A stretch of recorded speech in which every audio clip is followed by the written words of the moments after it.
नमस्कार। लक्ष्य क्लासेस बालोतरा की यूट्यूब चैनल में आपका स्वागत है। मैं लक्ष्मण चौधरी और अपन आपके 12वीं के अंदर इतिहास विषय पे बातचीत कर रहे हैं, जिसके अंदर अपन आपके पहले चैप्टर को शुरू कर चुके हैं। पहले चैप्टर के अंदर अपन ने एक वीडियो में बातचीत कर ली थी। आज पहले चैप्टर के अंदर दूसरे वीडियो की बातचीत करेंगे, यानी दूसरे पार्ट की बात करेंगे। तो इससे पहले आपने अगर इससे पहले का वीडियो नहीं देखा है तो अभी आप लक्ष्य क्लासेस बालोतरा यूट्यूब पे सर्च करेंगे या जहां वीडियो देख रहे हैं उसके ऊपर चैनल पे क्लिक करके आप जाएंगे तो यहाँ आपको प्लेलिस्ट का ऑप्शन दिखेगा वीडियो के पास में, प्लेलिस्ट में। ठीक है, और जैसे ही प्लेलिस्ट के आप ऊपर क्लिक करोगे तो यहाँ पे कक्षा 12 इतिहास हिस्ट्री करके आपको प्लेलिस्ट दिखेगी। इसके अंदर आपको एक पहले का वीडियो दिया हुआ है, वो देखना है, उसके बाद में इसे देखना है। और साथ ही साथ कक्षा 12वीं के भूगोल की भी प्ले लिस्ट यहाँ पे बनी हुई है, तो उसमें भी आप देख सकते हैं अगर आपके भूगोल विषय है तो। ठीक है, तो वापस अपन आ जाते हैं अपने विषय के ऊपर। आप किताब, कॉपी, पेन सारी चीजें लेके आराम से बैठ जाइए और आराम से सुनिए और समझिए। ठीक है, तो एक बार रिवाइज कर लेते हैं कौन कौन सी चीजें अपन ने पढ़ी थी। चलो तो सामान्य परिचय के अंदर वापस वही अपनी 3 किताबें हैं और अपन भारतीय इतिहास के कुछ विषय के अंदर जो आपकी पुस्तक ये वाली है इसकी बातचीत कर रहे हैं। ठीक है, और इससे संबंधित आपके महत्वपूर्ण प्रश्न और महत्वपूर्ण जो आपके बोर्ड में आए हुए प्रश्न हैं उनकी भी बातचीत करेंगे। पहला चैप्टर, इसमें से 6 अंक के प्रश्न आएंगे। ठीक है, और ये इस तरीके की ईंटें हैं, यहाँ ये मनके हैं और ये यहाँ पे अस्थियां हैं। ठीक है, शुरुआती बातचीत की थी कि भाई जो हड़प्पा है इसका विस्तार कहाँ कहाँ है, तो इसका विस्तार 3 देशों में है। सिंधु नदी के किनारे, पूर्वी अफगानिस्तान यानी ये पूर्वी वाला क्षेत्र, उसके बाद में पाकिस्तान यानी ये पाकिस्तान, और उसके बाद में उत्तर पश्चिमी भारत यानी ये उत्तर पश्चिमी भारत, यहाँ से लेकर के यहाँ तक। इस तरीके से इस इलाके में सिंधु घाटी सभ्यता फैली हुई है। ठीक है, नामकरण में बात किया था। सिंधु घाटी सभ्यता भिन्न भिन्न नामों से जानी जाती है। सिंधु घाटी सभ्यता को सिंधु सभ्यता कहा जाता है क्योंकि ये सिंधु नदी के किनारे है। इसे सरस्वती सभ्यता भी कहा जाता है। हड़प्पा सभ्यता यानी प्रथम खोजा गया नगर है, इसलिए इसे नगरीय सभ्यता भी कहा जाता है। कांस्य युगीन सभ्यता भी कहा जाता है। प्राक ऐतिहासिक सभ्यता और मातृसत्तात्मक सभ्यता। आराम से बढ़िया अच्छे से बैठ के रिवाइज करना है, उसके बाद में आगे की चीजें देखेंगे। की पॉइंट के अंदर 1826 सॉल्स मेसन को याद रखना है। फिर 1842 में इसने प्रकाशन किया था और 1856 में कराची से लाहौर तक रेलवे लाइन चली थी। बर्टन और विलियम बर्टन, दोनों बर्टन बिन भाई थे और उन्होंने बहुत सारी ईंटें निकाल ली थी। फिर 51 से 53 तक अलेक्जेंडर कनिंघम ने सर्वेक्षण किया। 56 में इन्होंने अलेक्जेंडर के कनिंघम ने जो है वो एक मानचित्र जारी किया। 61 के अंदर कनिंघम ने भारतीय पुरातत्व विभाग की स्थापना की और इन्हें इनका जनक कहा जाता है। 1904 के अंदर भारतीय पुरातत्व विभाग एवं सर्वेक्षण की स्थापना हुई। जॉन मार्शल इसके निर्देशक बने और जॉन मार्शल ने ही सबसे पहले इसका जो सभ्यता का जो नाम है सिंधु सभ्यता नाम दिया। कब? वर्ष 1924 के अंदर 20 सितंबर। और इन्होंने एक पुस्तक लिखी थी, मोहनजोदड़ो एंड इंडस सिविलाइजेशन। ठीक है, चलिए नेक्स्ट, हड़प्पई मोहर की बात की थी, जो एक विशिष्ट महत्वपूर्ण पुरावस्तु थी। ये सेल खड़ी नामक पत्थर से बनाई जाती थी और सामान्यतः इनके ऊपर जानवरों के चित्र बने होते थे। ठीक है, और इसमें एक ऐसी लिपि होती थी जिसको आज दिन तक पढ़ा नहीं गया है, जैसे कि आपको यहाँ पे इसके ऊपर चित्र में दिया हुआ है। फिर संस्कृति शब्द की बात हुई थी। संस्कृति का मतलब होता है एक विशिष्ट पुरावस्तुओं का समूह जो एक विशेष शैली से संबंधित हो और विशिष्ट भौगोलिक क्षेत्र से संबंधित हो और एक विशिष्ट समय से संबंधित हो। जैसे कि सिंधु घाटी सभ्यता के अंदर मौर्य थी, मनके थे, बाढ़ थे, ये एक प्रकार की विशिष्ट संस्कृति है। ठीक है, और आगे हड़प्पा के 3 चरण अपने को देखने को मिलते हैं। आरंभिक हड़प्पा, विकसित हड़प्पा और प्रवर्ती हड़प्पा। और इसके उत्तरी सीमा की बात करें तो मांडा, और दक्षिण में देमाबाद, और पूर्व में आपका आलमगीरपुर, और इधर सुतकागे डोर। ये इसके प्रमुख स्थल अपने को देखने को मिलते हैं। ठीक है, और यहाँ ये मनके और ये सारी चीजें।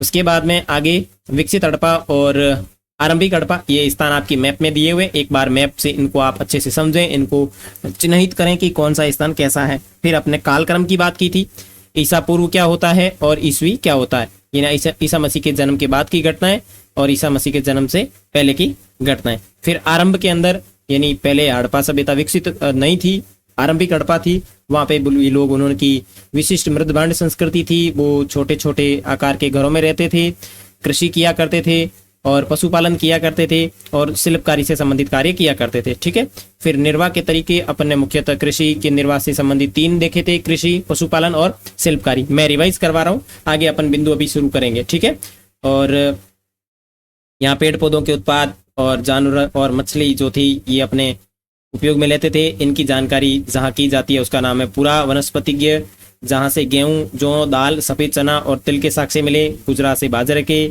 और चावल के अपेक्षाकृत कम दाने मिले हैं। हड्डियों की बात करें तो मवेशियों में भेड़, बकरी, भैंस, सूअर इनकी मिली है। और यहाँ पे जो पुराण विज्ञान के जो विशेषज्ञ है या जो पुरातात्विक विद है वो ये कहते हैं कि ये सारे के सारे जानवर जो थे इनके पालतू जानवर थे। जंगली प्रजातियों में बात करें तो वराह, हिरण, घड़ियाल की यहाँ पे हड्डियां प्राप्त हुई है। और अभी तक अपन ये फिक्स नहीं कर पाए हैं कि ये लोग खुद शिकार करते थे या किसी आखेट समुदाय से यानी शिकार करने वाले समुदाय से मांस खरीदते थे। उसके बाद में मछली और पक्षियों की हड्डियां भी मिली है। ठीक है, कृषि प्रौद्योगिकी के अंतर बात करें तो मोहर जो है और जो मृण मूर्तियां हैं वहां से वृषभ यानी बैल के चित्र मिले हैं। उससे लोग ये आइडिया लगाते हैं कि यहाँ खेत जोतने के लिए बैल का उपयोग किया जाता था। साथ ही साथ चोलिस्तान और पाकिस्तान के कई स्थानों और बनावली जो भारत में पड़ता है यहाँ से मिट्टी के हल्के प्रमाण मिले हैं। इसके अतिरिक्त कालीबंगा जो राजस्थान के हनुमानगढ़ जिले में स्थित है यहाँ से जुते हुए खेत के प्रमाण मिले हैं। ठीक है, और यहाँ से अपने को एक साथ 2 फसल उगाने के प्रमाण भी मिलते हैं। यहाँ पे खेतों को समकोण पर मतलब काटते हुए बीजों को बोया जाता था। और हड़प्पा जो क्षेत्र है वो अधिकांश अर्ध शुष्क क्षेत्र था यानी सूखा हुआ क्षेत्र था। इसलिए यहाँ पे लोग कृषि के हेतु सिंचाई कार्य भी किया करते थे। अफगानिस्तान में सौर्तगही नामक हड़प्पा स्थल है जहाँ से कुछ नगरों के अवशेष मिले हैं जहाँ सिंचाई के प्रमाण मिले हैं यानी नहरों के प्रमाण मिले हैं, लेकिन परंतु पंजाब और सिंध में ऐसा नहीं था। उसके बाद में बहुत सारे कुएं भी मिले हैं। उससे आइडिया ये लगाया जाता है कि ये कुओं का भी उपयोग सिंचाई के लिए किया जाता था। इसके अलावा धौलावीरा जो गुजरात में है यहाँ से एक बड़ा सा जलाशय मिला है। उसका आइडिया ये लगाया जाता है कि ये कृषि के सिंचाई के लिए उपयोग किया जाता होगा। ठीक है, औजारों के अंदर लकड़ी के हाथों में फंसाए गए पत्थर के जो फलक थे उनका उपयोग करते थे और लोहे की जानकारी इनको नहीं थी। उसके बाद में अवतल चक्की की बात की थी जो हड़प्पा और मोहनजोदड़ो से ज्यादा मात्रा में मिली है और इसका प्रकाशन जो है वो अर्नेस्ट मैके ने 1937 के अंदर किया था और ये अनाज पीसने का एक साधन थी। फिर अपन ने हड़प्पा के नियोजित शहर की बात की थी जिसमें अपन ने देखा था कि हड़प्पा की बस्ती जो थी वो 2 नगरों में विभाजित थी। एक ऊंचाई पे बनाई गई थी और दूसरी नीचे के इलाके में बनाई गई थी। ऊंचाई पे थी जिसे दुर्ग कहा गया और उसे नीचे वाले इलाकों को निचला शहर कहा गया।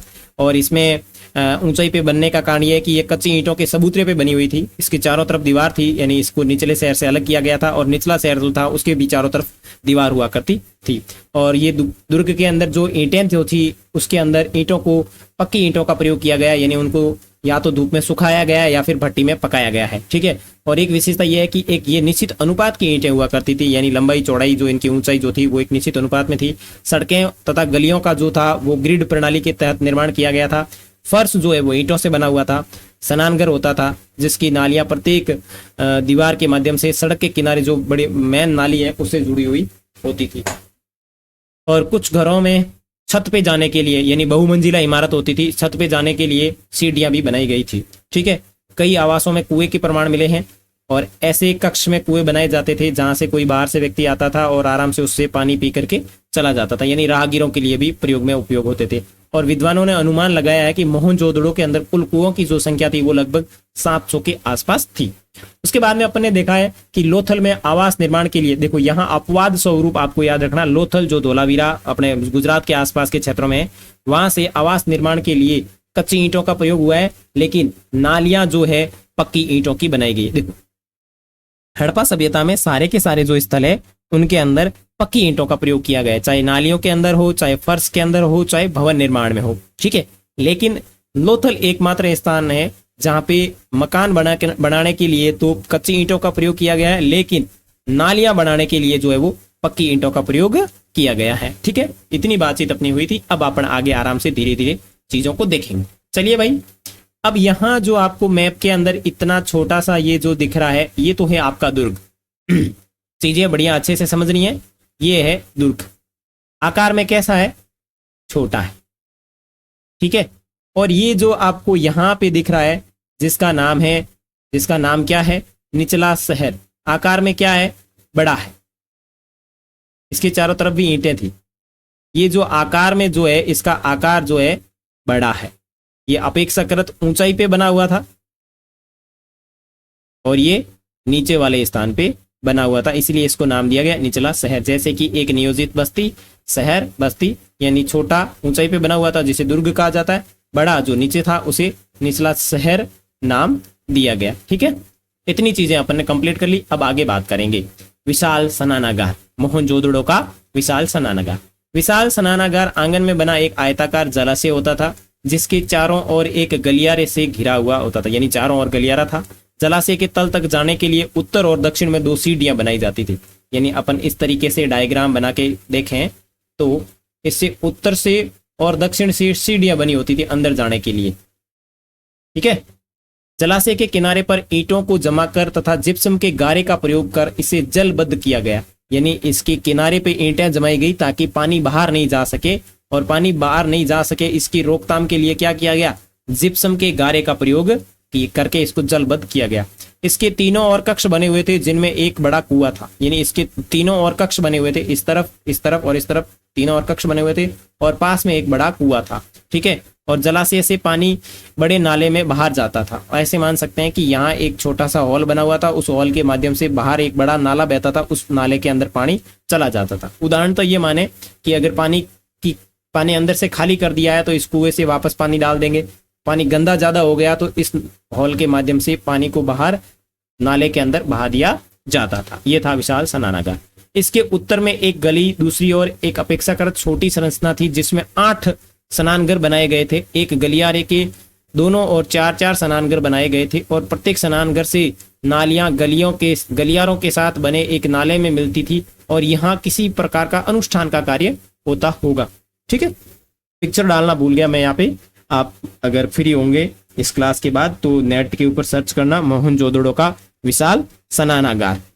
ठीक है, प्रत्येक घर में तो लोगों के स्नानघर होते थे, लेकिन उसके बाद में एक बड़ा स्नानागार था। ऐसे कह सकते हैं कि विशाल इमारत थी, सार्वजनिक इमारत कह सकते हैं इसे, सार्वजनिक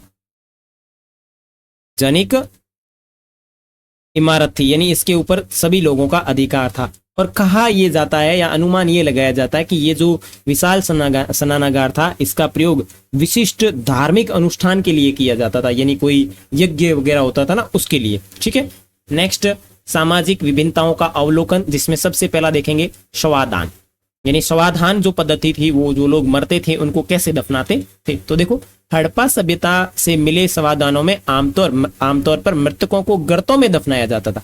गर्तों का मतलब है खड्डा, जमीन के अंदर खड्डा खोद करके उसमें दफनाना। ठीक है, कभी कभी शवादान गर्त की बनावट एक दूसरे से भिन्न होती थी। कुछ स्थानों पर गर्त की सतह पर ईंटों की चिनाई की जाती थी, यानी कुछ स्थान ऐसे होते थे जहां पे क्या होता था, इनकी बनावट भिन्न होती थी। बनावट भिन्न होने का मतलब यह है कि कुछ स्थान ऐसे मिले हैं जहां पे इनकी सतह पर ईंटों की चिनाई की गई, यानी इसका मतलब है वो कोई अमीर आदमी रहा होगा, या फिर ऐसे माने कि वो कोई संत महापुरुष रहा होगा। इसका मतलब है कि यहाँ शवादान को लेकर के भिन्नता थी। अब मेरे जैसा कोई सामान्य व्यक्ति लुढ़क जाए, टपक जाए तो उसको गड्ढा खोद के, यानी छोटा सा गर्तावात खोद के उसके अंदर दफना दिया जाता था। लेकिन कोई मैन आदमी, मुख्य विशेष आदमी है, वो मर रहा है, उसकी मौत हो रही है, तो उसको विशेष एक प्रकार की ईंटें बिछाई जाती थी और बढ़िया सा एक शमशान बना करके, यानी उसकी कब्र बना करके उसके अंदर उसे दफनाया जाता था। ठीक है, कुछ कब्रों में मृदभांड तथा आभूषण मिले हैं जो संभवतः एक ऐसी मान्यता की ओर संकेत करते हैं जिसके अनुसार इन वस्तुओं का मृत्यु उपरांत प्रयोग किया जाता था। यानी कुछ मृदभांड मिले हैं, यानी जो कहते हैं ना, जो लोग मरे थे ना, उनके साथ में कुछ उनके प्रिय आभूषण थे या जो उनकी प्रिय वस्तुएं थी, उनको दफना दिया जाता था। इसका मतलब है कि वो लोग मरने के बाद के जीवन के अंदर भी विश्वास करते थे। पुरुषों और महिलाओं दोनों के शवादानों से आभूषण मिले, इसका मतलब पुरुष और महिलाएं दोनों आभूषण पहनते थे। ठीक है, और 1980 के दशक के मध्य हड़प्पा के कब्रिस्तान में हुए उत्खननों में से एक पुरुष की खोपड़ी के समीप शंख के 3 छल्ले, जैस्पर यानी एक प्रकार का उपरतन है, के मन के तथा सैकड़ों की संख्या में सूक्ष्म मन के से बना एक आभूषण भी मिला है। कहीं कहीं मृतकों को तांबे के दर्पण के साथ में भी दफनाया गया। मान सकते हैं ये कोई महिला रही होगी जिसको बार बार दर्पण में देखने का बड़ा शौक था, बड़ी मतलब यूं कहें कि मॉडल थी, मॉडल जिसको दर्पण में देखना बड़ा अच्छा लगता था। इसलिए जैसे ही वो मरी उसके साथ में उसके दर्पण को भी साथ में दफना दिया गया, यानी वो लोग तांबे के दर्पण का भी उपयोग करते थे। उसके बाद में है विलासिता की वस्तुओं की खोज। विलासिता की वस्तुओं का खोज के दो तरीके हैं। विलासिता का मतलब है ऐशो आराम। एक तो होता है सामान्य और एक होता है रईस आदमी जो होते हैं उनके पास में अलग अलग विशेषताएं होती है। जैसे कि अपने घर में एक थाली है या कोई बर्तन है, ठीक है, मान लो सबके घर में थालियां तो बहुत सारी होगी, ऐसे मैं कह रहा हूँ भाई अपन बाकी थालियां घर के थालियां जो है वो घर के अंदर रखी हुई पड़ी है, ठीक है, एक आध थाली बाहर पड़ी है तो अपन अंदर वाली थालियां बाहर नहीं लाएंगे कि भाई पड़ी है कोई बात नहीं, कोई मेहमान आएंगे तब उपयोग में लेंगे, तो अपन उस एक थाली से जो बाहर है उससे ही कई बार काम चला लेते हैं, ठीक है। लेकिन विलासिता का मतलब है कि जो अमीर लोग होते हैं, बहुत ही रईस लोग होते हैं, उनके भाई साहब थालियां भी कोई बड़ी बड़ी होती हैं, सोने चांदी की बनी हुई होती है। तो यहाँ पे भी कुछ ऐसी वस्तुएं मिली है जो विलासिता के जीवन के बारे में बताती है। तो एक तो है उपयोगी वस्तुएं और दूसरी है विलास की वस्तुएं। यानी उपयोगी वस्तुओं का मतलब है कि ये रोजमर्रा के उपयोग की वस्तुएं हैं जो पत्थर या मिट्टी की बनी होती थी, जैसे कि चक्की है, मृद भांड है, सुई है, ये वस्तुएं जो सभी बस्तियों में सर्वत्र पाई गई, ठीक है। दूसरी बात है विलास की वस्तुएं, ये दुर्लभ तथा महंगी होती थी और ये स्थानीय स्तर पर उपलब्ध पदार्थों से अथवा जटिल तकनीकी से बनाई जाती थी। यानी हड़प्पा सभ्यता में अपने को कुछ स्थानों पर ऐसी वस्तुएं मिली है जो मतलब एक प्रकार से कहें कि विलासिता की जिंदगी के बारे में अपने को जानकारी देती है। जैसे कि फायांस, जैसे कि ये जो फायांस है ये आपकी विलासिता की वस्तुओं के बारे में जानकारी देता है। जैसे कि फायांस एक प्रकार की घिसी हुई रेत अथवा बालू, घिसी हुई रेत अथवा बालू रंग के चिपचिपे पदार्थ के मिश्रण से पका करके बनाया जाता था। फायांस से बने लघु पात्र जो संभवतः सुगंधित द्रव्यों के पात्रों के रूप में प्रयुक्त होते थे, अधिकांशतः मोहनजोदड़ो और हड़प्पा से मिले और कालीबंगा जैसी छोटी बस्तियों से बिल्कुल नहीं मिलते हैं। इसका मतलब यह है कि कालीबंगा में विलासिता वाले लोग नहीं रहते थे, हड़प्पा सभ्यता में और मोहनजोदड़ो में जो थे इस प्रकार के उपयोग वस्तुओं का उपयोग करते थे जो अपने को विलासिता की जिंदगी या जीवन के बारे में जानकारी देता है, ठीक है। आगे है शिल्प उत्पादन के विषय में जानकारी, जिसमें अपन देखेंगे चनूदड़ों को। देखो यह बस्ती शिल्प कार्यों में मनके बनाना, शंख की कटाई, धातु क्रम, मोहर निर्माण तथा बाट बनाने जैसे कार्यों में सम्मिलित थी, ठीक है। यानी ये जो चनूदड़ो है, ये चनूदड़ो आपके कहाँ पे है, पाकिस्तान के अंदर है, ठीक है। यहाँ से क्या कार्य होता था, शंख की कटाई होती थी, मनके बनाए जाते थे और मोहर का निर्माण होता था, साथ ही साथ बाट भी यहाँ पे बनाए जाते थे जो तोलने के लिए काम में आते थे। मन के निर्माण में प्रयुक्त पदार्थों की बात करें, यानी यो जो मन के थे ये किन किन पदार्थों से बनाए जाते थे, तो कॉर्निलियन यानी एक सुंदर लाल रंग का पत्थर था, जैस्पर, स्फटिक, क्वार्ट्ज, सेल खड़ी, तांबा, कांसा, सोने जैसी धातुएं तथा शंख, फ्यांस, पक्की मिट्टी सभी का प्रयोग मन के बनाने के अंतर्गत होता था। और मनके के आकार की बात करें, ये प्रश्न आपके लिए इंपॉर्टेंट हो सकता है कि मनके बनाने के लिए कच्चे माल के रूप में किन किन का प्रयोग किया जाता था। तो इसमें आपके कॉर्नेलियन है, जैस्पर है, स्फटिक है, क्वार्ट्ज है, सेल खड़ी है, तांबा है, कांसा है, ये सारी की सारी चीजें आपके इनके अंतर्गत आती थी। आगे देखो इनके कई आकार होते हैं, जैसे चक्राकार, बेलनाकार, गोलाकार, ढोलाकार, खंडित, ये सारे के सारे। मनकों को उत्कीर्ण या चित्रकारी से सजाया जाता था या सजाया गया। सेल खड़ी के चूर्ण के लेप को सांचे में डालकर विविध आकार से मनके बनाए जाते थे। कॉर्निलियन का लाल रंग, पीले रंग के कच्चे माल तथा उत्पाद के विभिन्न चरणों में मनकों को पकाकर प्राप्त किया जाता था। पत्थर के पिंडों को पहले अपरिष्कृत आकारों से तोड़ा जाता था, फिर बारीकी से सल्क निकालकर उनको अंतिम रूप दिया जाता था। आगे बात करें नागेश्वर और बालाकोट। नागेश्वर गुजरात के अंदर है, बालाकोट आपके पाकिस्तान के अंदर है। चिन्हित करें, आपके पास बुक के अंदर जो मानचित्र बना हुआ है उसके अंदर आपको देखना है कि नागेश्वर और बालाकोट कहाँ पे हैं, ठीक है। पाएंगे कि ये दोनों बस्तियां समुद्र तट के समीप स्थित हैं और ये शंख से बनी वस्तुएं जिसमें चूड़ियां, करसियां तथा पच्चीकारी की वस्तुओं जैसी सम्मिलित थी और ये निर्माण के विशिष्ट केंद्र थे। यानी शंख की कटाई जो थी वो चनूदड़ों में होती थी, लेकिन शंख जो है वो अधिक मात्रा में जो अपने को प्राप्त होता है तो वो होता है नागेश्वर और बालाकोट, क्योंकि नागेश्वर और बालाकोट दोनों जो सभ्यताएं थी वो आपके समुद्र के किनारे स्थित थी। उत्पादक केंद्रों की पहचान की बात करें तो देखो शिल्प उत्पादन केंद्रों की पहचान पुरातात्विकविद कुछ चीजों को ढूंढ करके करते हैं, जैसे कि जहां पर पत्थर, पिंड, पूरे शंख, तांबा, एस्क जैसे कच्चे माल मिला हो, औजार मिले हो, अपूर्ण वस्तुएं मिली हो, त्याग दिए गए माल मिले हो, कूड़ा करकट मिला हो, बड़े बेकार टुकड़े और छोटे आकार की वस्तुएं बनाने के लिए काम में लिया जाता था तथा बहुत छोटे टुकड़ों कार्यस्थल पर ही छोड़ दिए जाते थे। यानी उत्पादन केंद्रों की लोगों ने पहचान कैसे की है कि जैसे भाई ये अपन ने कहा है कि चनुदड़ो जो था वहां से मन के बनाने के प्रमाण अपने को मिले हैं, तो इतिहासकारों को कैसे पता चला कि मन के बनाने के प्रमाण, मन के बनाने के जो प्रमाण है वो कैसे मिले, यानी इतिहासकार जो थे उनको कैसे पता चला कि भाई मन के जो है वो कैसे बनाए जाते हैं, ठीक है ना। इतिहासकारों को कैसे पता चला कि मन के कैसे बनाए जाते हैं, ठीक है। तो इसके अंतर्गत बात करें तो भाई उन लोगों को वहां पे किसी न किसी प्रकार के अवशेष मिले हैं, उनके आधार पर लोगों ने कहा कि यहां मन के बनाए जाते हैं। तो छोटा सा प्रश्न हो सकता है कि उत्पाद केंद्रों की पहचान इतिहासकारों ने किस तरीके से की, तो उसके अंदर आपको ये चीजें बतानी है कि भाई कोई औजार मिले हो या अपूर्ण वस्तुएं मिली हो या कोई छोटा कूड़ा करकट चीजें मिली हो, इस तरीके से। आगे है माल प्राप्त करने से संबंधित नीतियां। शिल्प उत्पादन के लिए मिट्टी जो स्थानीय स्तर पर उपलब्ध हो जाती थी, इसके अतिरिक्त कुछ अन्य पदार्थ जैसे पत्थर है, लकड़ी है, धातु बाहर से मंगाने पड़ते थे। बैलगाड़ी के मिट्टी के प्रतिरूप मिले हैं और जो संकेत करते हैं कि स्थल मार्ग के लिए बैलगाड़ी का प्रयोग एक परिवहन के लिए महत्वपूर्ण साधन था। यानी माल प्राप्त करने की नीतियों के अंदर देखा जाए तो जितनी भी चीजें मिली है उनका एक स्थान से दूसरे स्थान पर परिवहन के साधन के रूप में बैलगाड़ी का उपयोग किया जाता है, क्योंकि अपने को कहीं से ऐसे स्थान है जहां से मिट्टी के बनी बैलगाड़ी के प्रतिरूप मिले हैं, और बैल के प्रतिरूप तो पहले ही मिले हुए जो खेती में उपयोग लिया जाता था। और यहाँ आइडिया ये भी लगा सकते हैं कि इसका उपयोग शायद कहीं न कहीं इन चीजों में भी लिया जाता होगा। सिंधु तथा इसकी उपनदियों के किनारे रहने वाले लोग नदी मार्गों का उपयोग करते हैं, क्योंकि बहुत सारी जगह से अपने को जो है नाव के भी प्रमाण मिले हैं, ठीक है। उपमहाद्वीप तथा उसके आगे होने वाला मतलब उसके आगे से आने वाला माल। शिल्प उत्पादन हेतु माल प्राप्त करने के लिए हड़प्पावासी कई तरीके अपनाते थे। नागेश्वर और बालाकोट जहां से शंख उपलब्ध थे वो बस्तियां स्थापित कर ली। शौर्तगोई अफगानिस्तान कीमती, शौर्तगोई अफगानिस्तान जो था वो कीमती नीले रंग के लाजमर्द मणि के स्रोत के निकट के रूप में माना जाता था। और लोथल कॉर्निलियन का स्रोत था जो गुजरात भरूच में पड़ता है। सेलखड़ी की बात करें तो ये दक्षिणी राजस्थान। यहाँ पे आपको ये सारे के सारे स्थान याद रखने जरूरी है कि इस सभ्यता के अंदर लोगों को कच्चे माल के स्रोत के रूप में कौन कौन से स्थान थे जहां से इन लोगों को कच्चा माल जो है वो प्राप्त होता था। तो नागेश्वर और बालाकोट जो था यहाँ से शंख बहुत ही अत्यधिक मात्रा में मिल जाते थे, ठीक है। और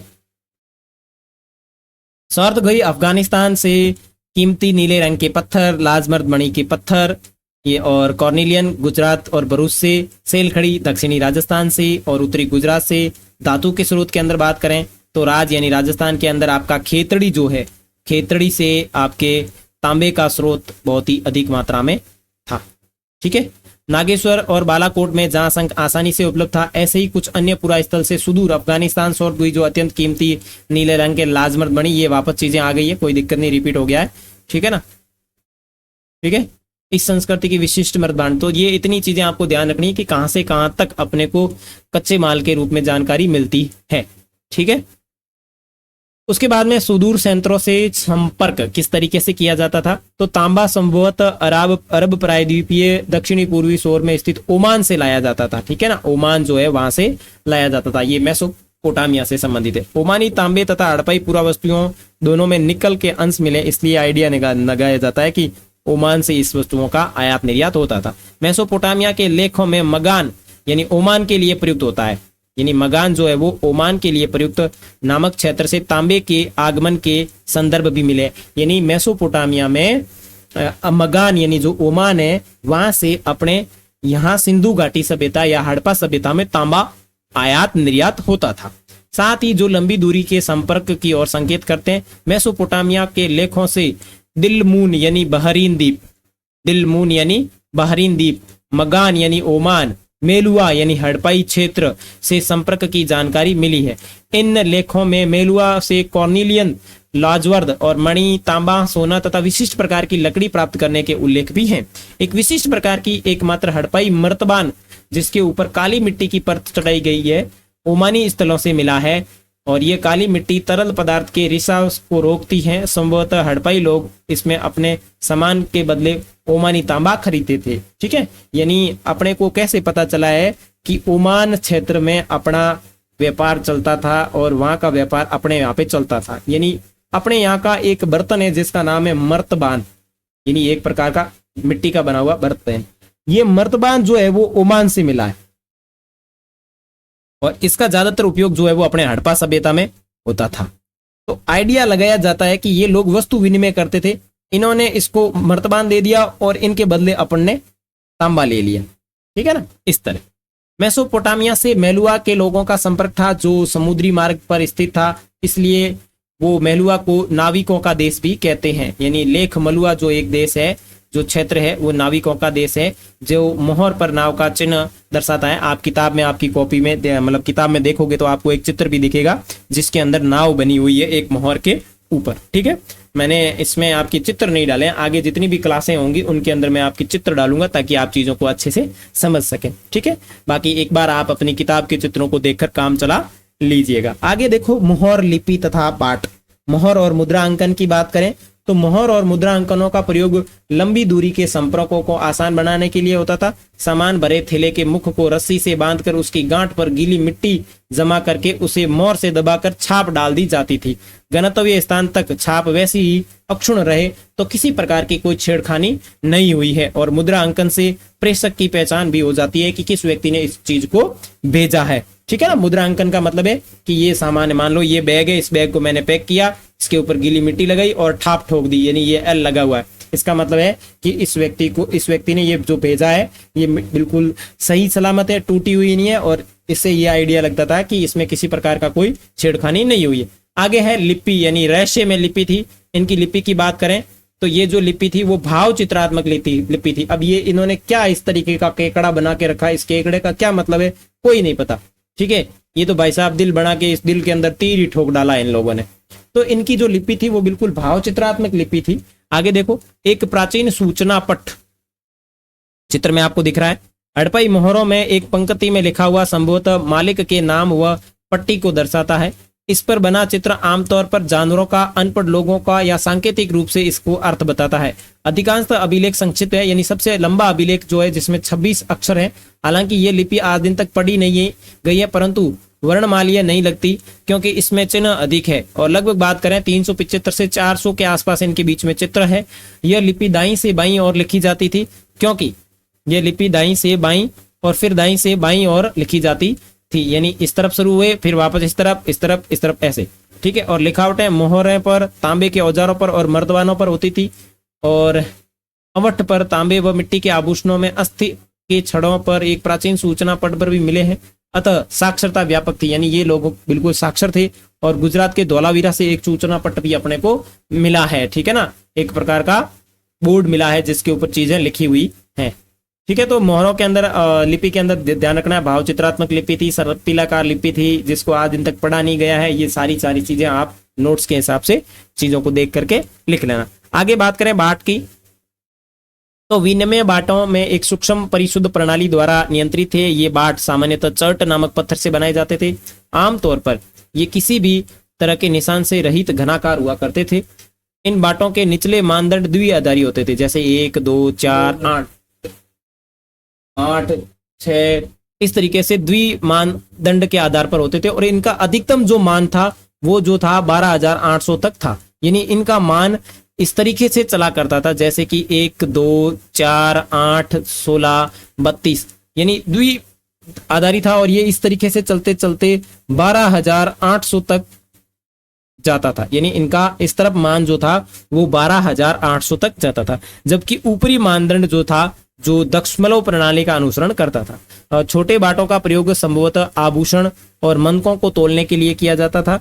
और धातु से बने तराजू के पलड़े भी अपने को यहाँ से मिले हैं। तो बाट के अंदर आपको 2 से 3 चीजें याद रखनी है। देखिए, इतिहास इतना बोरिंग नहीं है जितना अपन समझ लेते। अगर इतिहास पढ़ना है तो आपको खुद को इतिहासकार समझना पड़ेगा, यानी इतिहासकार जो है वो चीजों में इंटरेस्ट लेके समझता है। और आपको खुद को ऐसे समझना है कि हम इतिहास के अंदर जी रहे हैं, हम इतिहास के अंदर तैर रहे हैं, तब जाके इतिहास की चीजें अपने माइंड में बैठेगी। तो चीजें क्लियर है कि विनिमय बाट की एक सूक्ष्म परिशुद्ध प्रणाली के द्वारा नियंत्रित होता था। चर्ट नामक पत्थर से निर्मित होते थे और इनके अंदर द्वि मानदंड आधारी होता था। ज्यादातर जो है वो 2, 4, 8 इस तरीके से चलती थी, अधिकतर 12,800 तक था, ठीक है। ये सारी चीजें होती है। उसके बाद में प्राचीन सत्ता की बात करें तो इसमें देखें कि हड़प्पाई समाज में जटिल फैसले लेने और उन्हें क्रियान्वित करने के संकेत मिले हैं। उदाहरणतः हड़प्पई पुरावस्तुओं में असाधारण एक रूपता को ही लें, जैसा कि मृद भांड, मोहरों और बांट ईंटों से स्पष्ट होता है कि यहाँ किसी न किसी प्रकार की कोई पढ़ा लिखा व्यक्ति था जो या तो इसके ऊपर शासन करता था। जैसे प्रमाण तो नहीं मिले शासन करने के, लेकिन फिर भी अपन कह सकते हैं कि ये असाधारण थे। आम आदमी इस तरीके के निर्णय नहीं ले सकता था। इसका मतलब है यहाँ कोई ना कोई सत्ता का केंद्र तो था। सत्ता के केंद्र अथवा सत्ताधारी लोगों के विषय में पुरातात्विक विवरण हमें कोई त्वरित उत्तर नहीं देते। पुरातात्विक विदों ने मोहनजोदड़ो में मिले एक विशाल भवन के एक प्रसाद की संज्ञा दी, परंतु इससे संबंध कोई भव्य वस्तुएं नहीं मिली है। एक पत्थर की मूर्ति को पुरोहित राजा की संज्ञा दी है और यहीं से नाम प्रचलित हुआ है कि कोई राजा जो है इनके ऊपर शासन करता होगा। तो पुरोहित राजा की जो मूर्ति है वो आपको कहां से मिलती है? मोहनजोदड़ो से मिलती है। आगे सिंधु घाटी सभ्यता के पतन के कारण, यानी ये जो सभ्यता है ये पतन के कारण या ये किस तरीके से मतलब विलुप्त हो गई या समाप्त हो गई, वो सारी चीजें। तो सबसे पहला है आर्यों का आक्रमण। ठीक है, आर्य यानी आर्य जो जाति है उनके आक्रमण, और इसके बारे में ये गार्डन चाइल्ड और व्हीलर और स्टुअर्ट पिगट व्यक्ति है इस बात का समर्थन करते हैं कि हाँ आर्यों ने आक्रमण किया, बाहरी आक्रमण हुआ जिसकी वजह से सिंधु घाटी सभ्यता समाप्त हो गई। और आर्य जो है वो आप सेकंड पार्ट के अंदर पढ़ेंगे। उसके बाद में बाढ़, जॉन मॉर्सल, अर्नेस्ट मेके और एस.आर. राव ये कहते हैं कि ये जो सिंधु घाटी सभ्यता है ये बाढ़ की वजह से समाप्त हो गई। ठीक है, उसके बाद में नदी मार्ग परिवर्तन, माधव स्वरूप वत्स ये कहते हैं कि नदियों ने अपना मार्ग बदल लिया इसलिए यह सभ्यता समाप्त हो गई। सबसे प्रमुख कारण जलवायु परिवर्तन माना जाता है। ठीक है, और इसके जो साक्ष्य करीम शाही और वेंगीकोट नामक स्थानों से मिलते हैं। और के.आर. कनेडियन ने कहा है कि सिंधु घाटी सभ्यता का पतन जो है महामारी से हुआ है। और कुछ लोग ये कहते हैं कि मलेरिया जो रोग है वो ज्यादा यहाँ पे फैल गया था, इसलिए यहाँ से लोग जो है समाप्त हो गए या एक स्थान को छोड़ करके दूसरे स्थान चले गए। मार्टिन हीलर की पुस्तक है, मार्टिन हीलर है, ठीक है ना, की पुस्तक प्राचीन भारत में निम्न प्रकार के कारण मिलते हैं, जैसे कि जलवायु परिवर्तन, आर्थिक कारण, भू राजनीतिक कारण हो सकते हैं, भूतात्विक परिवर्तन एम.आर. साहनी कहता है, प्रशासनिक शीतलता यानी जॉन मॉर्सल कहता है, विदेशी व्यापार में गतिरोध और अदृश्य राज या विस्फोट के कारण इस सभ्यता का पतन हो गया था। आपको टेंशन लेने की जरूरत नहीं है, इसमें मैं जो अंडरलाइन कर रहा हूं वो चीजें आपको याद रखनी है। आर्यों का आक्रमण, बाढ़, इसके पीछे जो लोगों के नाम है वो याद नहीं रखने, नदी परिवर्तन, उसके बाद में आपको जलवायु परिवर्तन, ठीक है, महामारी, ठीक है, आर्थिक कारण, राजनीतिक कारण, ठीक है, प्रशासनिक शीतलता। प्रशासनिक शीतलता का मतलब है कि यहाँ लोगों ने जो प्रशासन कर रहे थे उनके अंदर कोई सही ढंग से नेतृत्व करता नहीं था, इसलिए। ठीक है, उसके बाद में विदेशी व्यापार और अदृश्य याद या विस्फोट, यानी अचानक से कोई गोला आकर के पड़ा है और लोग सारे के सारे मर गए। और ध्यान रखना कि जब पतन हुआ था उस समय जो स्थान के प्रमाण है वो ये है, स्वात, स्वादान एच, उत्तरवर्ती सीसवाल, झुकर, रंगपुर बीसी, ये जो है वो आपके उत्तरवर्ती हड़प्पा सभ्यता के स्थान हैं। एक आक्रमण के साक्ष्य, कुछ लोग ये मानते हैं कि सिंधु घाटी सभ्यता के ऊपर आक्रमण हुआ है। कुछ लोग क्या कहते हैं, सिंधु घाटी सभ्यता के ऊपर आक्रमण हुआ है। तो इस आक्रमण के प्रमाण कहां से मिलते हैं? तो आपकी किताब के अंदर ये दिया हुआ है, डेड मैन लेन, एक सकरी गली, ठीक है ना, जिसकी चौड़ाई 3 से 6 फीट है। वह बिंदु जहां गली के पश्चिम की ओर मुड़ती है 4 फीट तथा 2 इंच की गहराई पर एक खोपड़ी भाग तथा एक वयस्क की छाती तथा हाथ के ऊपर की भाग की हड्डियां मिली है, यानी एक खोपड़ी मिली है और पास में वयस्क की छाती मिली है और हाथ के ऊपर की हड्डियां मिली है। इसका मतलब यहाँ पे कोई आक्रमण हुआ होगा। और ये सभी भुरभुरी अवस्था में, भुरभुरी अवस्था का मतलब इसकी खूब पिटाई करके, यानी इसके ऊपर आक्रमण हुआ है, किसी ने जबरदस्त तरीके से इसको ठोका है। ठीक है, यह धड़ पीठ के बल पड़ा, और एक धड़ है वो पीठ के बल पड़ा है और गली के अंदर आड़ा पड़ा, यूं ऐसे जा रहा था, किसी ने आक्रमण किया और लुढ़क के आड़ा हो गया, यानी आड़ा पड़ा है। और पश्चिम की ओर 15 इंच की दूरी, पश्चिम की ओर 15 इंच की दूरी पर एक छोटी खोपड़ी के टुकड़े मिले हैं और इसका नाम इन्हीं अवशेषों के आधार पर पड़ा है। और ये जो छोटी खोपड़ी के टुकड़े मिले हैं इससे ये लगाया जाता है कि इसका कोई बच्चा था, यानी इसका बेबी था। तो ये इस तरीके से एक आइडिया लगाया जाता है कि यहाँ पे कोई आक्रमण हुआ होगा। नेक्स्ट की पॉइंट देख लेते हैं। भारतीय पुरातात्विक सर्वेक्षण विभाग के पहले डायरेक्टर जनरल जो थे वो आपके कनिंगम थे। एस.एन. राव की पुस्तक जिसका नाम the story of Indian archaeological के अंदर लिखते हैं कि मॉर्सल ने भारत को जहां पाया उसे 3000 वर्ष पीछे छोड़ा। 1944 में भारतीय पुरातात्विक सर्वेक्षण के डायरेक्टर जनरल बने थे आपके R.E.M. व्हीलर। और हाजा पक्षी जो है वो मोर को कहा जाता था और मेसोपोटामिया में लेख मलुआ को नाविकों का देश कहते हैं। आगे ये आपके जो कुछ बॉक्स हैं उनको आप पढ़ लीजिएगा, किताब के अंदर दिए हुए हैं, थोड़े इंपोर्टेंट है इसलिए मैंने आपको यहाँ पे डाल दिए कि बस्तियों की संख्या की। वैसे ये याद करने का कोई जरूरत नहीं है क्योंकि एग्जाम में ये नहीं आएगा। हड़प्पा की दुर्दशा के अंदर मैंने इसलिए डाला क्योंकि यहाँ भारतीय पुरातात्विक सर्वेक्षण विभाग के पहले जनरल जो थे अलेक्जेंडर कनिंघम थे, इसलिए मैंने इस चीज को यहाँ पे डाला। उसके बाद में दुर्ग की बात करें, हालांकि अधिकांश हड़प्पा बस्तियों में एक छोटा सा पश्चिमी तथा एक बड़ा सा निचला भाग होता था जिसे निचला शहर कहते हैं। इस नियोजन में विविधताएं भी हैं। धोलावीरा और लोथल दोनों गुजरात के अंदर है। स्थलों पर पूरी बस्ती किलेबंद थी। शहर के कई हिस्से भी दीवार से घेर लिया गए थे, लेकिन लोथल में दुर्ग से घिरा, लोथल का जो दुर्ग है वो दीवार से तो नहीं घिरा हुआ था लेकिन ऊंचाई पर बना गया।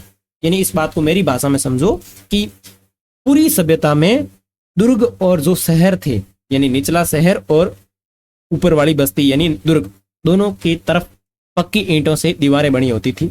लेकिन धोलावीरा और गुजरात में भी ऐसी स्थिति थी। लेकिन जो लोथल है, लोथल से दुर्ग तो मिला है लेकिन दुर्ग के चारों ओर जो है वो आपके क्या नहीं है, दुर्ग के चारों ओर दीवार नहीं है। ये बात आपको ध्यान रखनी है कि लोथल के दुर्ग में चारों ओर दीवार नहीं बनाई गई थी।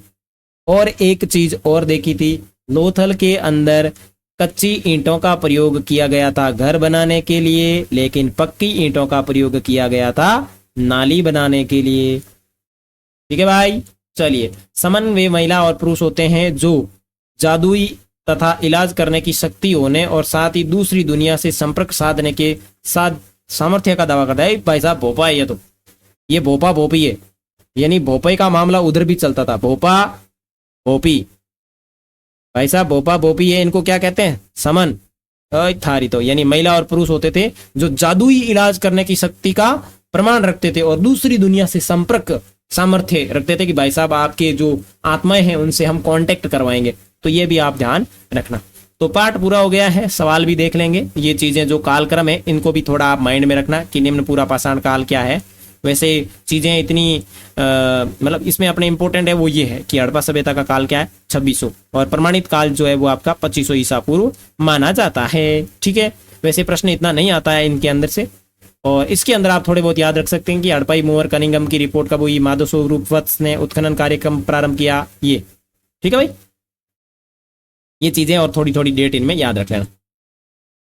लिंग उस परिष्कृत पत्थर को कहा जाता है जिसकी पूजा भगवान शिव के रूप में की जाती थी। तो ये यहाँ इस सभ्यता की एक विशेषता थी। अब अभ्यास प्रश्नों की बात करें तो सबसे पहला है कि हड़प्पा सभ्यता के शहर में लोग को उपलब्ध भोजन सामग्री की सूची बनाइए और इन वस्तुओं को उपलब्ध कराने वाले समूहों की पहचान कीजिए। तो मैं ज्यादा बोलूंगा नहीं, आपको स्क्रीन के ऊपर दिख रहा है, आप पहले इन चीजों को पढ़ें क्योंकि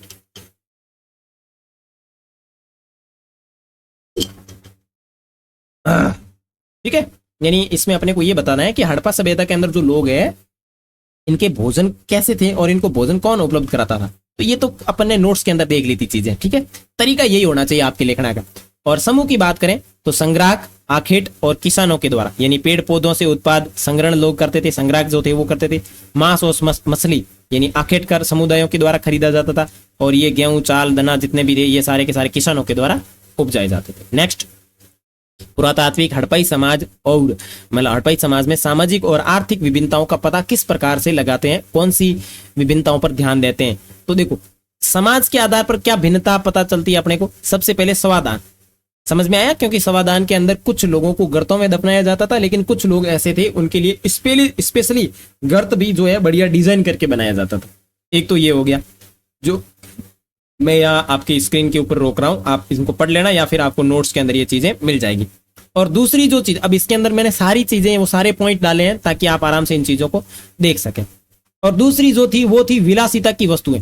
विलासिता की वस्तुओं का मतलब यह है कि जो लोग अमीर होते थे वो बढ़िया अच्छी तरीके की वस्तुओं का उपयोग करते थे, तो वो क्या होगी, विलासिता की वस्तुएं होगी। ठीक है ना। तो ये दो पॉइंट जो है वो आपके समाज की भिन्नता को दर्शाते हैं। ठीक है, तो नोट्स के अंदर ये चीजें मिल जाएगी, आप आराम से इनको चीजों को देख के चीजों को लिख सकते हैं। उसके बाद में क्या आप इस तथ्य से सहमत है कि हड़प्पा सभ्यता के शहरों की जल निकासी प्रणाली नगर नियोजन की ओर संकेत करती है? अपने उत्तर में कारण बताइए। तो बिल्कुल सही है, नगर नियोजन की जो व्यवस्था थी वो सारी की सारी आपको इसके अंदर लिखनी है। किस तरीके से गलियां बनी होती थी, क्या था, किस तरीके से पूरी की पूरी सारी की सारी चीजें आपको लिखनी है। और इसकी जो पीडीएफ है वो पीडीएफ आपको मेरे टेलीग्राम चैनल जिसका नाम है लक्ष्य क्लासेस बालोतरा उसके ऊपर मिल जाएगी। और टेलीग्राम चैनल का लिंक मैं नीचे कमेंट के अंदर डाल दूंगा, आप वहां से क्लिक करके ज्वाइन कर सकते हैं। या प्ले स्टोर से आप टेलीग्राम ऐप डाउनलोड कर लेना और उसके अंदर सर्च करना लक्ष्य क्लासेस बालोतरा। ठीक है। चौथा प्रश्न है कि हड़प्पा सभ्यता में मन के बनाने के लिए प्रयुक्त पदार्थों की सूची बनाइए। तो वो सारे के सारे जो अपने नोट्स के अंदर देखे थे वही, और बाकी मैंने इनके अंदर लिख दिए, तो आप इसको देख लेना। ठीक है। उसके बाद में कि ये जो चित्र दिया गया है उससे रिलेटेड आपको जानकारी लिखनी है किताब के अंदर। यानी ये जो शव है देखने से पता चलता है कि इसके उत्तर में माथा है और दक्षिण के अंदर पैर रखे गए हैं, और कुछ इसके इंपोर्टेंट सामग्रियां हैं वो इसके पास में रखी गई है। ठीक है। इस तरीके से ये पूरा आपको बताना है, और हर एक चीज को मैंने इसके अंदर स्पष्ट करके आपके लिखा हुआ है। अंततः ये एक चित्र जो है वो महिला का है, यानी महिला का कंकाल है, यानी इसके पैरों में कुछ पायजाब वगैरह है, उससे आइडिया लगाया जाता है कि ये महिला का था। ठीक है। नेक्स्ट है मोहनजोदड़ो की कुछ विशेषताओं का वर्णन कीजिए। तो मोहनजोदड़ो की विशेषता जो है वो अपन ने किताब के अंदर दे रखी है। पहले तो मोहनजोदड़ो के बारे में थोड़ी बहुत चीजें लिख लीजिए, और उसके बाद में आपकी किताब के अंदर जो दिए गए हैं जिसके अंदर आप सुनियोजित नगर वाली विशेषता लिखिए, नाली व्यवस्था की लिखिए, स्नानागार की विशेषता लिखिए, व्यापार की विशेषता लिखिए। सारी बड़ा प्रश्न आता है तो अपने को बढ़िया अच्छी तरीके से लिखना है, और स्पीड भी रखनी है साथ में। ठीक है। आगे हड़प्पा सभ्यता में शिल्प उत्पादन के लिए आवश्यक कच्चे माल की सूची बनाइए। तो अपन ने कक्षा के अंदर देखा था कि कहां से कौन से कच्चे माल लाए जाते थे, वो सारी की सारी जानकारी इसमें लिखनी है। ठीक है। ये पूरी आ जाएगी उसके अंदर। उसके बाद में चर्चा कीजिए कि पुरातात्विकविद किस प्रकार अतीत का निर्माण करते हैं। अतीत का निर्माण वहां से कौन कौन सी वस्तुएं प्राप्त हुई है उसके माध्यम से करते हैं। तो ये भी आप देख लेना, आपको पीडीएफ के अंदर सारे नोट्स मिल जाएंगे। क्योंकि उत्तरों के अंदर अगर मैं आपको समझाने की प्रयास करूंगा तो बहुत लंबे हो जाएंगे, क्योंकि अगर आप नोट्स अच्छे से देख लेते हैं तो चीजें आपको अच्छे से क्लियर हो जाएगी। इसके अंदर से भी अगर कोई चीज समझ में नहीं आती है तो आप मेरे को कमेंट करके बता देना, मैं आपको समझा दूंगा। उसके बाद में 9वां प्रश्न, हड़प्पाई समाज में शासकों द्वारा दिए जाने वाले संभवित कार्यों की चर्चा कीजिए। यानी हड़प्पा सभ्यता में राजनीतिक संगठन के विषय में निश्चय पूर्वक कुछ कहना कठिन है, और वहां जनतंत्रात्मक व्यवस्था थी। वहां पे कुछ पुरोहित राजा की मूर्ति मिली, इससे अनुमान लगाया जा सकता है कि ये राजा या धनी व्यापारी वहां पे कोई नियंत्रण वगैरह करते होंगे इस तरीके से। आगे पाठ्य पुस्तक में चित्र देख करके आपको कुछ चीजें बतानी है। क्या क्या चीजें बतानी है? तो इसमें देखो, कृषि के प्रमाण की बात करें तो हल चोलिस्तान बनावली से मिला है। जुते हुए खेत के प्रमाण कालीबंगा से मिले। कुएं की बात करें तो मोहनजोदड़ो, नहर की बात करें तो सोरठगई, जलाशय की बात करें तो धोलावीरा। तो यहाँ इस मैप में आपको देखना है कि ये सारे के सारे स्थान कहाँ पे हैं। मन के बनाने के स्थानों की बात करें चंदुदड़ो, लोथल, धोलावीरा। संघ की बात करें तो नागेश्वर और बालाकोट। ठीक है। यहाँ से इस तरीके से इसमें आप मैप का सवाल जो है वो आप कर सकते हैं। आगे पिछले एग्जाम के अंदर जो प्रश्न आए हुए हैं उनकी बातचीत कर लेते हैं। तो 2020 का जो बोर्ड का पेपर था उसमें सवाल आया हुआ है कि सिंधु सरस्वती सभ्यता नगर नियोजन की उन 2 विशेषताओं का उल्लेख कीजिए स्वच्छता की दृष्टि से आज भी प्रासंगिक हैं। यानी स्वच्छता की दृष्टि से प्रासंगिक कैसे हुई, यानी नाली व्यवस्था जो है उसकी पूरी की पूरी बात इसमें लिखनी है कि आज से 4 से 5 हजार साल पुरानी जो सभ्यता थी वहां पे नाली व्यवस्था को कितने अच्छे से सुनियोजित किया गया था। उसके बाद में मैप में रिलेटेड कुछ सवाल आए हैं, जैसे कि शिमला, उज्जैन। तो ये उज्जैन कहाँ पे है, तो ये यहाँ मैप के अंदर भरा हुआ है।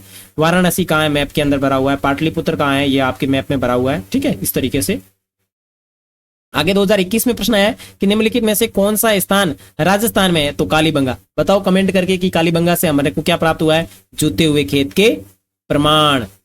जुते हुए खेत के प्रमाण प्राप्त होते हैं। उसके बाद में 21 में भी आया है कि विशाल स्टेडियम के खेल के प्रमाण कहाँ, विशाल स्टेडियम के प्रमाण कहाँ से मिले हैं, तो धोलावीरा गुजरात से मिले। और यहाँ से एक बहुत बड़ा सूचना पट भी अपने को प्राप्त होता है। उसके बाद में 21 के अंदर है कि सिंधु घाटी सभ्यता के नगर नियोजन की कोई 2 विशेषता लिखिए। धोलावीरा क्यों प्रसिद्ध है भाई, बताओ धोलावीरा क्यों प्रसिद्ध है। और भारत के मानचित्र के अंदर निम्नलिखित स्थानों को बताइए। जैसलमेर, बांसवाड़ा, केरल और उड़ीसा, ये इनको बताना है। भारत के मानचित्र में निम्नलिखित ऐतिहासिक स्थानों को बताइए। बाड़मेर है, झालावाड़ है, महाराष्ट्र है, उत्तर प्रदेश है। ठीक है। और भारत के मानचित्र के अंदर निम्नलिखित ऐतिहासिक स्थान बंबई, बनारस, मद्रास, कर्नाटक। और ये सारे के सारे प्रश्न जो है वो 2021 के अंदर है। और एक बहुत बड़ा प्रश्न भी आया है कि सिंधु घाटी सभ्यता के निवासियों के सामाजिक और धार्मिक जीवन के ऊपर प्रभाव प्रकाश डालिए। तो उसमें सामाजिक व्यवस्था और धार्मिक जीवन के ऊपर भी डालना है। धार्मिक जीवन में आपके विशाल स्नानागार की आ जाएगी, सामाजिक के अंदर नगर नियोजन, वो सारी विशेषताएं आ जाएगी। और ये मैंने मैप में के अंदर सारी चीजें भर दी है, तो आपको पीडीएफ में मिल जाएगी, आप अपने हिसाब से इनको देख लेना। इसके बाद में 2022 की बात करें तो सिंधु घाटी सभ्यता की सबसे विशिष्ट पुरावस्तु कौन सी है भाई? मोहर है कि नहीं है, जो अपन ने सबसे पहले ही पढ़ा था। सिंधु घाटी सभ्यता में प्रचलित बाटों की कोई 2 विशेषता लिखिए, अभी थोड़ी देर पहले नोट्स के अंदर चीजों को देखा था। ठीक है, सिंधु सभ्यता के गृह स्थापत्य की जानकारी बताइए।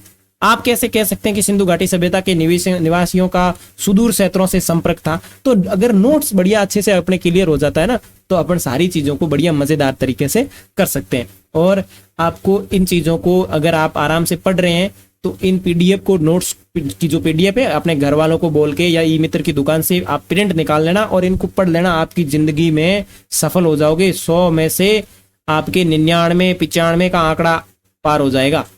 ठीक है, और मानचित्र में ये चीजें भरनी है तो वो मैप के अंदर भरी हुई है, आप आराम से देखते रहना, ये यहाँ भरी हुई है। उसके बाद में 2023 की बात करें कि सिंधु घाटी सभ्यता का स्तर बनावली भारत में किस राज्य में स्थित है? तो हरियाणा से स्थित है।